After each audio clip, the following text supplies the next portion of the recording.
বসে, কোথা থেকে কোন ভিনদেশি সকল আমার দেশে এসে সবার নামে বসলো জোরে মীর জাফরের বসে। ওদের করতে নাস্তা নাবুদ হতে হবে নির্ভয়, ওদের করতে নাস্তা নাবুদ হতে হবে নির্ভয়। বিপ্লব মানে জীবন দেয়া বসে থাকা নয়, সে কোনদিন আসবে না রে করো যদি ভয়। বিপ্লব মানে জীবন দেয়া বসে থাকা নয়, সে কোনদিন আসবে না রে করো যদি ভয়। ঠিক না? তৈরি আছেন ইনশাআল্লাহ? তৈরি আছেন ইনশাআল্লাহ? আগামীর দিন হবে ইসলামের দিন, ঠিক কিনা জোরে বলেন?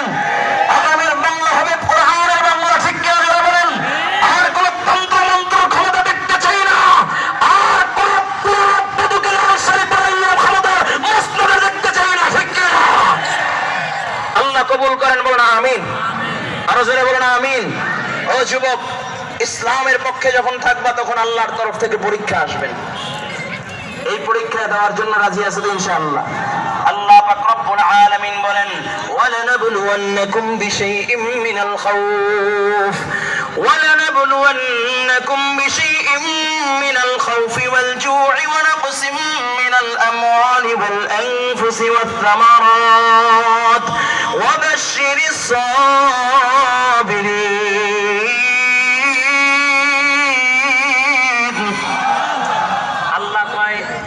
ইমানদার, আমি আল্লাহ তোমাদেরকে পরীক্ষা করব, ভয় দিয়া, ক্ষুধা দিয়া, জানের বিনিময়, সন্তানের বিনিময়, ফল ফসল বিনষ্ট কইরা আমি আল্লাহ তোমাদেরকে পরীক্ষা করব।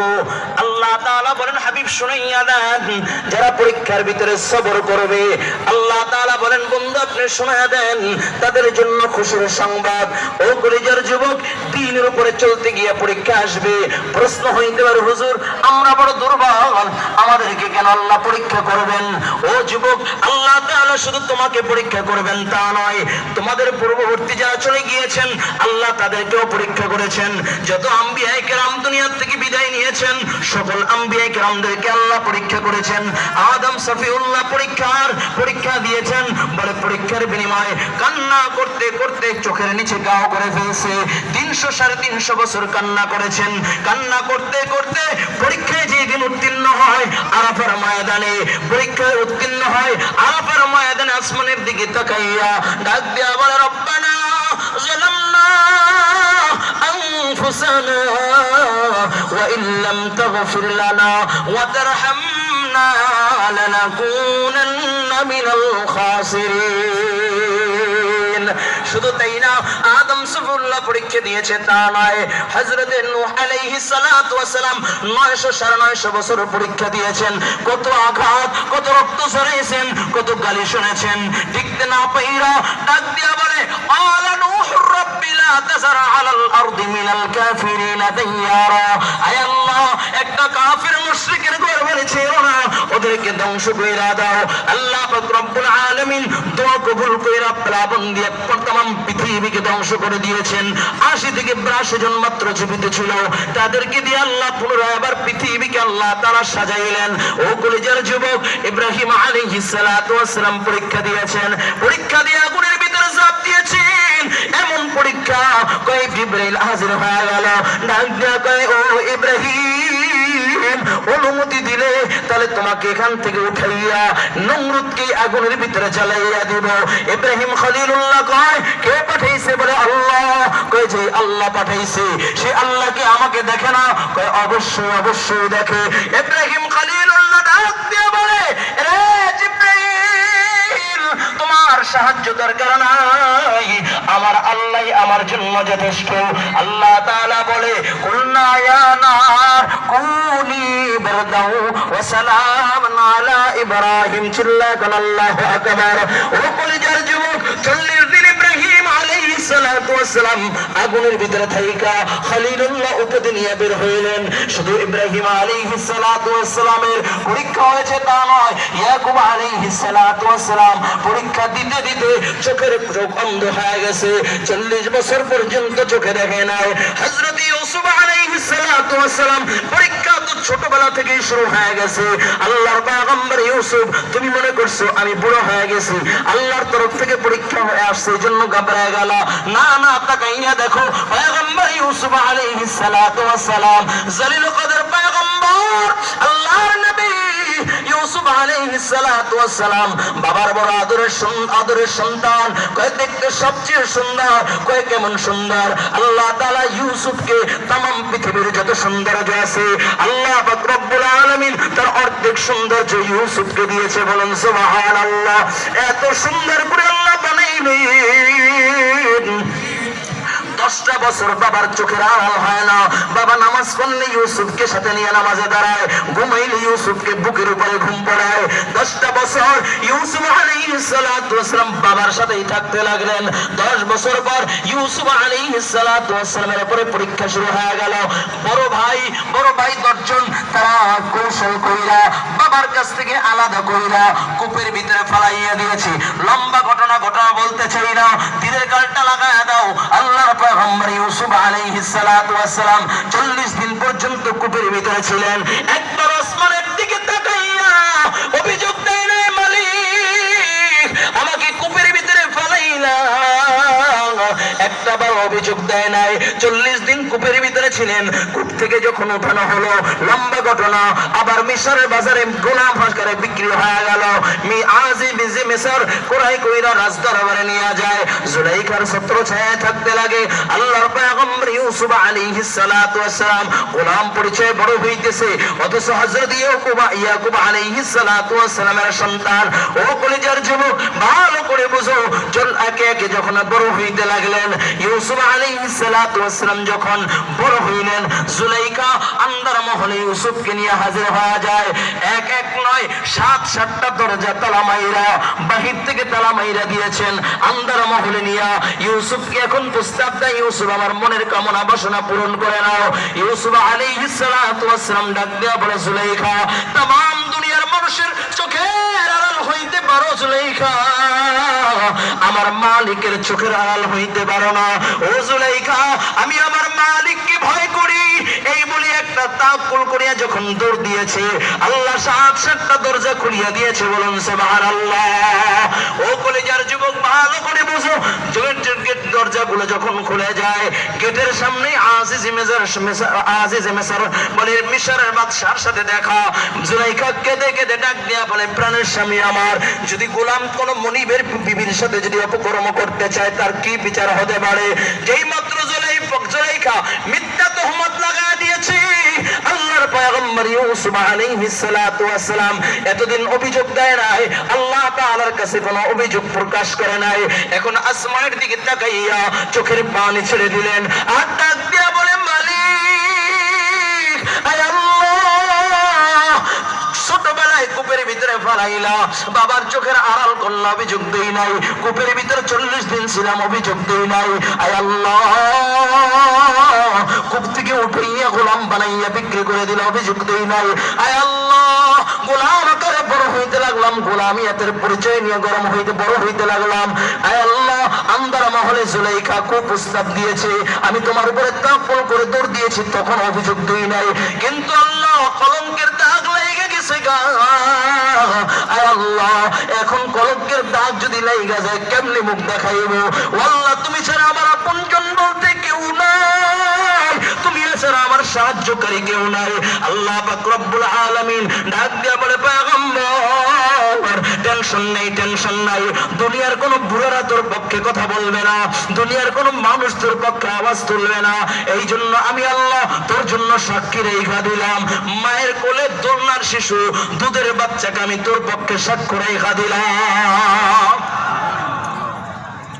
আজিজে মিসর বিচারের রায় শুনায়া দিবে। ইউসুফ আলাইহিস সালাতু ওয়াস সালামের বিচারের রায় কার্যকর হবে।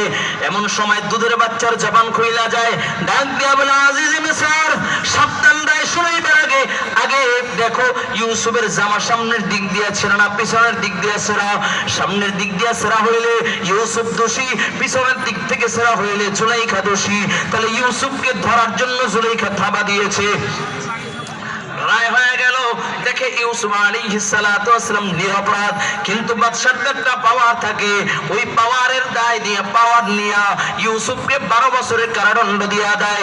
বিগত বছর দেখেছি ওলামায়ে কেরাম হক কথা বললে, কোরআনের কথা বললে, ওলামায়ে কেরাম আল্লাহ আল্লাহর রাসূলের বিধানের কথা বললে, এরপরে এক শ্রেণীর জালেম শাসক ছিল, বইরা বইরা জেলখানায় ধরে রাখতো, ঠিক কিনা যারা বলেন, বইরা জেলখানায় ধরে রাখতো। শুধু তাই না, জালেম অসংখ্য অগণিত ওলামায়ে কেরামদেরকে জেলখানায় বন্দী করে রাখছে, ঠিক কিনা যারা বলেন। শুধু তাই না, জেলখানায় মাওলানা দিলওয়ার হোসেন সাইদি রহমাতুল্লাহি আলাইহিকে জেলখানায় শহীদ করে দেওয়া হয়েছে, ঠিক কিনা যারা বলেন। আল্লামা মামুনুল হককে জেলখানায় বন্দী করেছে, আল্লামা খালেদ সাইফুল্লাহ আইয়ুবকে জেলখানায় বন্দী করেছে, এরকম অসংখ্য উলামায়ে কেরামদেরকে জেলখানায় বন্দী করেছে। সেই জালেম জেলখানায় বন্দী করেছে, পালাইবার জন্য মাত্র 45 মিনিট সময় পেয়েছিল, দেশ ছাড়তে বাধ্য হয়েছে, তার নেতারা দেশ ছাড়তে বাধ্য হয়েছে। আল্লাহ তাআলা আলেমদেরকে ইজ্জতের চেয়ারে বসায় দিয়েছে, ঠিক কিনা? মুসলমানের এই দেশেতে নাস্তিকদের ঠাঁই নাই, নাস্তিকদের পক্ষে যারা তাদের কোনো রক্ষা নাই, ঠিক কিনা যারা বলেন। এটা মুসলমানদের জমিন, ঠিক কিনা যারা বলেন। যারা নাস্তিকদের পক্ষে ছিল তারা আজকে বাংলাদেশে নাই, ঠিক কিনা যারা বলেন। পালাইবার জন্য ইন্দুরের গর্ত খুঁজে পায় না, ঠিক কিনা যারা বলেন। আবার যদি কেউ মুসলমানদের দ্বীন ইসলামকে নিয়ে ষড়যন্ত্র করে, চক্রান্ত করে, ইসলামকে মিটিয়ে দিতে চায়, ওলামায়ে কেরামের প্রত্যাচারণ করে জেলখানায় বন্দী করতে চায়, স্পষ্ট ভাষায় বলতে চাই, ফাঁসিরত পালাইবার জন্য 45 মিনিট পেয়েছে, তারা 45 সেকেন্ড পাবে না, ঠিক কিনা যারা বলেন। ও কলেজের যুবক ভালো করে বুঝেন, 12টা বছর আল্লাহর নবী ইউসুফ আলাইহিস সালাতু ওয়াস সালাম জেলখানায় ছিলেন। কয় বছর? জোরে বলেন। 12 বছর জেলখানায় ছিলেন। 12 বছর পর আল্লাহর নবী ইউসুফ আলাইহিস সালাতু ওয়াস সালাম যখন কারামুক্ত হবে, আল্লাহ কয়, পয়গম্বর 12টা বছর পরীক্ষা দিয়েছো, ও পয়গম্বর, আমি আল্লাহ ফল না দিয়ে তোমাকে জেলখানা থেকে বের করব না। আমি আল্লাহ তোমাকে যেই মিশরের তোমাকে তহমত দিয়ে জেলখানায় পড়ছে, সেই মিশরে আমি আল্লাহ তোমাকে খাদ্যমন্ত্রীর পোস্ট দিয়ে চেয়ারে বসাইয়া দিলাম। সুবহানাল্লাহ। আল্লাহর কুদরত, ঠিক কিনা জোরে বলেন। এই জন্য যুবক ভাইরা, আল্লাহ তাআলা বলেন পরীক্ষা আসবে, পরীক্ষা আসবে, আর সফল হইল ওই ব্যক্তি যে ব্যক্তি পরীক্ষার ভিতরে সবর করবে। ও ইমানদার মুমিন, ঈমানের উপরে চলতে গেলে পরীক্ষা আসবে। প্রশ্ন হইতে পারে, ও হুজুর শুধু আমাদের উপরে কেন? ও বাবা, না না, শুধু তোমার উপরে না, হযরত আইয়ুব আলাইহিস সালাতু ওয়াস সালামের উপরে পরীক্ষা আসছেন, হযরত সুলাইমান আলাইহিস সালাতু ওয়াস সালামের উপরে পরীক্ষা আসছেন। কয় কেমন পরীক্ষা? কয় সুলাইমান আলাইহিস সালাতু ওয়াস সালাম এমন কঠিন পরীক্ষা দিয়েছে, পরীক্ষার সম্মুখীন হয়েছে, রাজ দরবার পর্যন্ত ছাড়া হয়েছিল, ঠিক কিনা যারা বলেন। হযরতে মূসা আলাইহিস সালাতু ওয়াস সালাম পর্যন্ত পরীক্ষা দিয়েছেন। শুধু তাই না, তোমার আমার নবী তো জাহানের বাদশা নবী, রাহমাতাল লিল আলামিন নবী মুহাম্মদুর রাসূলুল্লাহ সাল্লাল্লাহু আলাইহি ওয়াসাল্লাম, তোমার আমার নবীও পরীক্ষা দিয়েছেন। ও কলেজার যুবক, যেই নবীর কোনো বদনাম ছিল না, 40টা বছর পর্যন্ত সকলে আল আমিন বলতো, 40 বছর পর্যন্ত আমার দর বলতো, 40 বছর পর্যন্ত তোমার আমার নবীকে মাথার তাজ মনে করত। 40 বছর পর নবী আমার যখন সকলকে একই সাথে ডাকলেন, নবী আমার ডাইকা বলে, ও মক্কার লোকেরা, বড় বড়, কুলু লা ইলাহা ইল্লাল্লাহ তুফলিহুন, কুলু লা ইলাহা ইল্লাল্লাহ তুফলিহুন। নিজের আপন চাচা দাঁড়াইয়া গেছে, ডাক দেয়া বলে, ভাতিজা, এই জন্যই কি তুমি আমাদেরকে একত্রিত করেছো? এই জন্যই যদি একত্রিত করে থাকো তাহলে শুনে নাও, তাপমান লাগা তোমার হাত ধরায় দূষিত হোক। নবীর দু চোখ বেয়ে বেয়ে অশ্রু ঝরে, আমার আপন চাচা আমার বিরুদ্ধে চলে গেলেন, অন্য একজন যদি বলতো তাও মারা যেত, অন্য একজন আমার বিরুদ্ধে বদদোয়া করলে মারা যেত। ও নবীর আপন চাচা আবু লাহাব দাঁড়াইয়া নবীর বিপক্ষে চলে যায়, নবীর দু চোখে পানি, নবী আমার কান্না শুরু করে দিলেন। আল্লাহ পাক রব্বুল আলামিন সান্ত্বনা দেয়, হাবিব আপনি কান্না কইলেন না, কান্না কইলেন না, আপনি কান্না করলে আমি সহ্য করতে পারবো না। নবী ডাক দিয়া বলে, আল্লাহ, দ্বীনের দাওয়াত দিলাম কিন্তু দ্বীনের দাওয়াত কবুল করে নাই, বরঞ্চ আমার আমার বিরুদ্ধে বদদোয়া করে ফেলছে। আল্লাহ পাক রব্বুল আলামিন বলেন, হাবিব আপনি কেন ধ্বংস হবেন? আপনি তো নিয়ামত ওয়ালা, আমি তো আপনাকে নিয়ামত ওয়ালা বানাইছি। বলেন সুবহানাল্লাহ। ও বন্ধু, আপনি ধ্বংস হইবেন না, ধ্বংস হইবেন না। আপনি হইলেন আখলাক ওয়ালা, আপনাকে আমি খুলুকে আযীম দিয়েছি, আপনি ধ্বংস হইবেন না। আল্লাহ তাআলা হাবিবকে সান্ত্বনা দেয়, হাবিব আপনি কান্না কইরেন না, কান্না কইরেন না, আপনি ধ্বংস হইবেন না। নুন ওয়াল কলামি ওয়া মা ইয়াসতুরুন মা আনতা বিনিআমাতি রাব্বিকা বিমাজনুন ওয়া ইন্নাকা লাআলা খুলুকিন আযীম। কয় হাবিব আপনি হইলেন নিয়ামত ওয়ালা, আপনি হইলেন আখলাক ওয়ালা, আপনি ধ্বংস হইবেন না। ও কলিজার যুবক ভালো করে বুঝেন, আল্লাহ ডাক দিয়া কয় হাবিব এখন শুনেন, শুনেন, সান্ত্বনা নেন। যে আপনার বিরুদ্ধে বদদোয়া করেছে, যে আপনার বিরুদ্ধে দাঁড়াইয়া গেছে, আমি আল্লাহ তার ব্যাপারে সূরা নাযিল করে দিলাম, তাব্বাত ইয়াদা আবি লাহাবি ওয়া তাব মা আগনা আনহু মালুহু ওয়া মা কাসাব সায়াসলা নারুন যাতা লাহাবি ওয়া ইমরাআতু হাম্মালাতাল হাতাব ফি জিদিহা হাবলুম মিন মাসাদ। চিল্লায় বল আল্লাহু আকবার। পরিপূর্ণ একটা সূরা আল্লাহ তাআলা নাযিল করে বন্ধুকে সান্ত্বনা দেয়, বন্ধু শুনেন, শুনেন, আপনাকে যদি কেউ আঘাত করে তাহলে আমি আল্লাহ সহ্য করতে পারি না। আমার দেওয়া আসমান, আমার দেওয়া জমিন, আমার দেওয়া সূর্য, আমার দেওয়া নেয়ামত বক্ষণ কইরা এরপরে আমার বান্দা আমার নাফরমানি করে, সূর্যের পূজা করে, মূর্তির পূজা করে, লাত উজ্জার পূজা করে, কিন্তু আমি আল্লাহ ওকে ধ্বংস করি নাই। আমি আল্লাহ ওর দিকে কুদরতি নজর দিয়া তাকাইয়া থাকলাম। কিন্তু বন্ধু যখন আপনার বিরুদ্ধে যখন অবস্থান করবে, আমি আল্লাহ তখন আর সহ্য করতে পারবো না। আমি আল্লাহ তখন আর সহ্য করি না, আমি সাথে সাথে তোকে ধ্বংস করে দেই। এই জন্য আল্লাহ বলে, বন্ধু কেউ যদি আমার বিরুদ্ধে আচরণ করে আমি আল্লাহ সহ্য করতে পারি, কিন্তু আপনার বিরুদ্ধে আচরণ করলে সহ্য করতে পারি না। আল্লাহর হাবিব বলেন, আল্লাহ তাআলাকে যদি কেউ আল্লাহ তাআলার বিরুদ্ধে আচরণ করে, আল্লাহর বিরুদ্ধে যদি কেউ কথা বলে, নবী বলেন আমি সহ্য করতে পারি না। আমাকে মারো, আমাকে কাটো, আমাকে গালি দাও, আমরা সহ্য করতে পারবো, কিন্তু আল্লাহর বিরোধিতা করলে সহ্য করতে পারবো না। ঠিক মুসলমান বলে, 90% মুসলমানের একটাই কথা, বলে আমার নবীকে নিয়ে যদি কেউ কটূক্তি করে, আমার আল্লাহকে নিয়ে যদি কেউ কটূক্তি করে, আমি মুসলমান, আমাকে গালি দাও, আমাকে মারো, আমাকে ধরো, আমাকে টুকরা টুকরা করে দাও, আমার বাবাকে গালি দাও, কিচ্ছু বলবো না। কিন্তু আমার নবীকে নিয়ে যদি কেউ কটূক্তি করে, আমার আল্লাহকে নিয়ে যদি কেউ কটূক্তি করে, মুসলমান সহ্য করবে না। ঠিক কিনা? ও কলিজার যুবক ভালো করে বুঝেন, নবীর উপরে পরীক্ষা, নবী বড় কষ্টের জিন্দেগি শুরু হয়ে গেল। মক্কায় একের পর এক আমার নবীর উপর অত্যাচার, আমার নবীর উপরে জুলুম শুরু। নবী আমার কাবা বাইতুল্লাহর সামনে দাঁড়াইয়া, নবী আমার নামাজে দাঁড়াইয়া গেলেন, আল্লাহু আকবার বলে নামাজে দাঁড়াইয়া গেলেন। এমন সময় কাফেররা আমার নবী যখন সিজদা দেয়, নবীর গায়ের উপরে উটের নারী বুড়িগুলো চাপাইয়া দেয়, নবীর বড় কষ্ট হয়, নবী আমার মাথা জাগাইতে পারেন না, নবীর বড় কষ্ট হয়। এদিকে কাফেররা এই দৃশ্য দেখা মিটি মিটি হাসে আর টিটকারি করে। ও আব্দুল্লাহর বেটা মুহাম্মদ, এখন বুঝে তোমার কেমন লাগে? নবীর দুইটা চোখ বাইয়া বাইয়া অশ্রু পড়ে। ওদিকে নবীর কলিজার টুকরা নয়নের মণি ফাতেমা বাবাকে খোঁজার জন্য বের হয়ে যায়, কোথাও বাবাকে খুঁজে পায় না, বাবাকে কোথাও খুঁজে পায় না। আল্লাহর নবী রাহমাতুল লিল আলামিন, নবীর কলিজার টুকরা বড় পরেশান, খুঁজতে খুঁজতে বাইতুল্লাহর সামনে হাজির। আয়েশা দেখি বাবার কান্নার আওয়াজ, আল্লাহর নবীর কান্নার আওয়াজ শুনে ফাতেমা পাগল করা হইয়া যায়। আটাক দিয়া কয়, আব্বা জান কেন ওরা আপনাকে আঘাত করে, কেন আপনাকে মারধর করে? ও বাবা আপনি কি করেছেন, ওরা কেন আপনাকে আঘাত করে? নবীর কলিজার টুকরা নয়নের মণি ফাতেমা বলে, ছোট ছোট হাত দিয়া উটের নারী ভুঁড়িগুলো সরাইয়া বাবাকে উঠাইয়া বাবার চোখের পানি মুইছা দাও। আর ডাক দিয়া কয়, বাবা তুমি কান্দো না, তোমার মা নাই, বাবা নাই। নবীর দু চোখের পানি মুইছা দেয় আর ডাক দিয়া কয়, বাবা ওরা তোমাকে কেন আঘাত করেছে? তুমি বলেছো কুলু লা ইলাহা ইল্লাল্লাহ, এটাই কি তোমার অপরাধ? এই জন্যই কি ওরা তোমাকে আঘাত করেছে?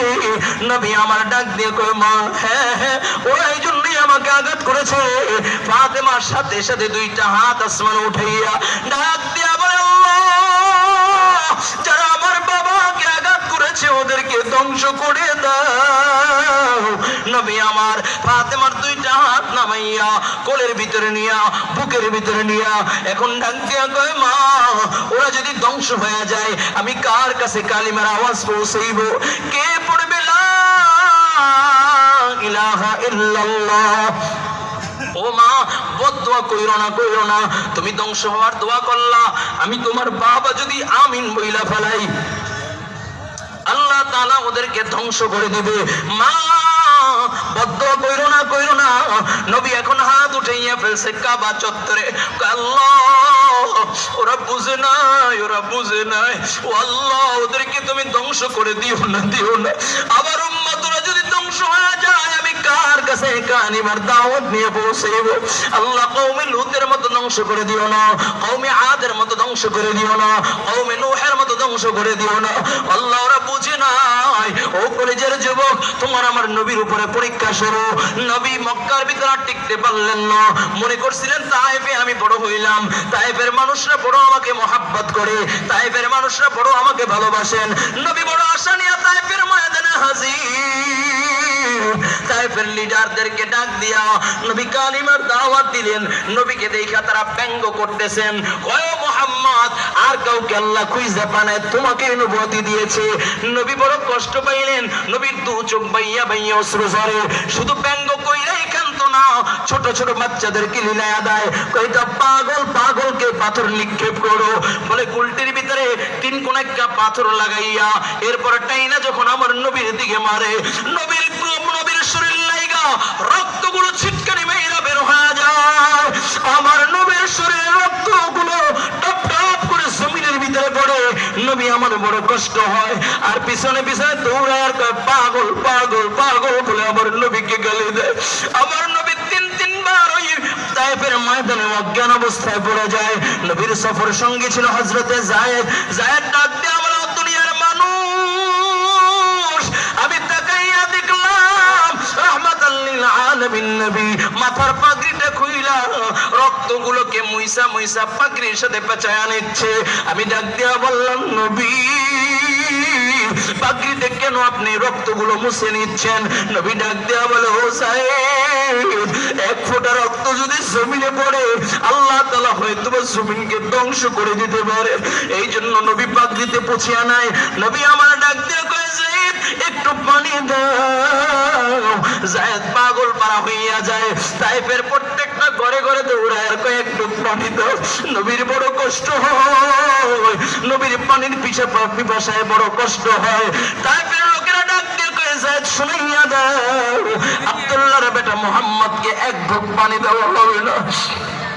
নবীর বড় কষ্ট হয়। ও কলেজার যুবক, ভালো করে বুঝো। যায়েদ বলে, আমি নবীর ওই কষ্টের দিনের সাথে ছিলাম যেই সময় নবীর আপনজন বলতে কেউ নাই, আমার নবীর মা নাই, আমার নবীর বাবা নাই, আমার নবীর বড় কষ্টের জীবন।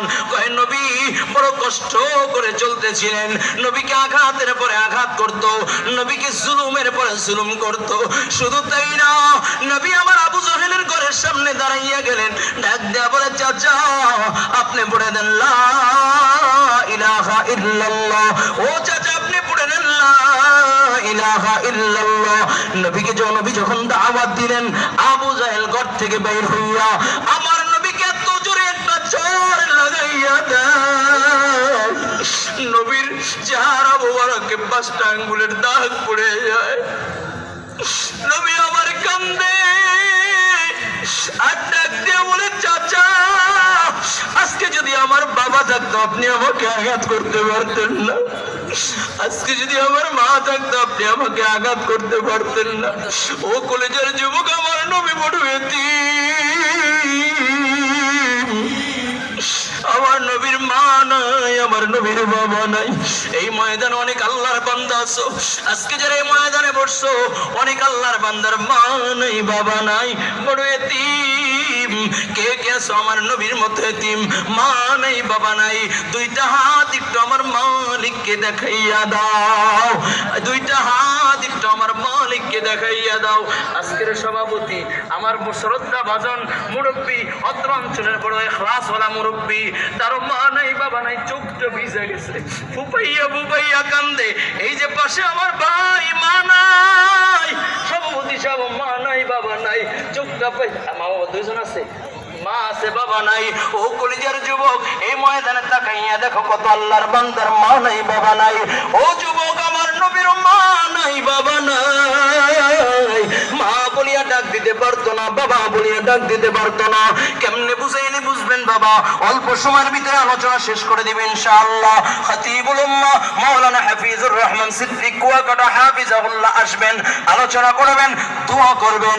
ও কলিজার যুবক, একটু দিলটাকে নরম করাইয়া দাও। আমার নবী রাহমাতাল লিল আলামিন বড় এতিম ছিলেন। নবীর কষ্টের জীবন, মক্কার জীবনটা ছিল বড় কষ্টের। কয় কেমন কষ্ট? 3টা বছর নবীকে আমার বলে 3টা শিয়াবে আবু তালেবের ভিতরে নবীকে বন্দী করে রাখছিলেন। নবী গৃহবন্দী ছিলেন, বের হইতে পারতেন না। নবীর আপনজন, নবীর সঙ্গী সাথী ছিলেন হযরতে খাদিজা। নবীর সঙ্গী ছিলেন যে খাদিজা, নবীর সাথে থাকতে থাকতে নিজের সব সম্পদ আল্লাহর রাহে বিলীন করে দিলেন। অনেক মৌলবী আছে এখন খাদিজার বিরুদ্ধে কথা বলে। ও বাবা, খাদিজার বিরুদ্ধে কথা বলা যায়, কিন্তু খাদিজার মতো মাকাম অর্জন করা যায় না। ঠিক কিনা যারা বলেন? ও কলেজের যুবক, নবী আমার শিয়াবে আবু তালেবের ভিতরে 3টা বছর ছিলেন। খাবার নাই, পানি নাই, গাছের পাতা খাইয়া খাইয়া খাইয়া খাইয়া নবী আমার 3টা বছর কাটাইছেন। ও কলেজের যুবক, ভালো করে বুঝেন, এত কষ্টের জীবন নবী শুধু কষ্টের জীবন অতিবাহিত করলেন। কষ্ট করতে করতে মক্কার ভিতরে আর থাকতে পারেন না। আমার নবীকে হত্যা করার পরিকল্পনা চলতেছে। আমার নবীকে আর দুনিয়া রাখবে না। আল্লাহ পাক রব্বুল আলামিন ডাক দিয়া বলে, হাবিব, মক্কায় আর থাকা যাবে না গো বন্ধু, আপনি হিজরত কইরা মদিনার দিকে রওনা করেন। ও কলিজার যুবক, ভালো করে বুঝেন, নবী আমার আর মক্কায় থাকতে পারলেন না। আবু বকরকে ডাক দিয়া বলে, আবু বকর, আল্লাহ তাআলার তরফ থেকে হিজরতের ঘোষণা চলে আসছে। ও আবু বকর, আমি হিজরতে যাব। আবু বকর রাদিয়াল্লাহু তাআলা আনহু নবীর সাথী হবে। যেদিন নবী আমার হিজরতের জন্য রওনা করে, কাফেররা রাত্রিবেলা আমাকে, আমার নবীকে কতল করার জন্য, আমার নবীকে শহীদ করার জন্য নবীর ঘরের চতুর্পাশ দিয়ে বেষ্টনী করে নিয়েছে। আল্লাহর নবী রাহমাতুল লিল আলামিন নবী কুদরতি ভাবে যখন ঘর থেকে বের হইয়া যায়, আমার নবী আবু বকরের ঘরের সামনে দাঁড়াইয়া ডাক দিয়া বলে, আবু বকর, ও আবু বকর, দরজা খোলো, দরজা খোলো। সাথে সাথে আবু বকর দরজাটা খুইলা বলে, লাব্বাইকা ইয়া রাসূলুল্লাহ। ওগো নবী, আমি আবু বকর হাজির। নবী ডাক দিয়া কয়, আবু বকর, তুমি কি ঘুমাও নাই? বলি, ইয়া রাসূলুল্লাহ, ইয়া হাবিবাল্লাহ, কেমন করে ঘুমাইবো? আপনি বহুদিন আগে বলেছেন আমি আপনার হিজরতের সাথে হব। সেই দিন থেকে আর বিছনায় পিঠ লাগাই নাই। আমি দরজার সাথে হেলান দিয়ে দিয়ে আপনার অপেক্ষা করতেছিলাম। নবীকে শুধু আমি আবু বকর অপেক্ষা করি তা না, একটা ঘোড়া কিনেছি, আপনার আমার হিজরতের বহন হবে। ওই ঘোড়াটাও ঘুমায় না। নবী আমার তাকাইয়া দেখেন, আমার কলিজার টুকরা নয়নের মনি আয়েশা আপনার জন্য রাস্তা রেডি করে প্রত্যেকদিন অপেক্ষা করে। নবী আয়েশাও ঘুমায় না, আমার ঘরে একটা সদস্য ঘুমায় না। নবী আমার ডাক দিয়া বলে, আবু বকর চলো। আল্লাহর নবী আবু বকরকে নিয়ে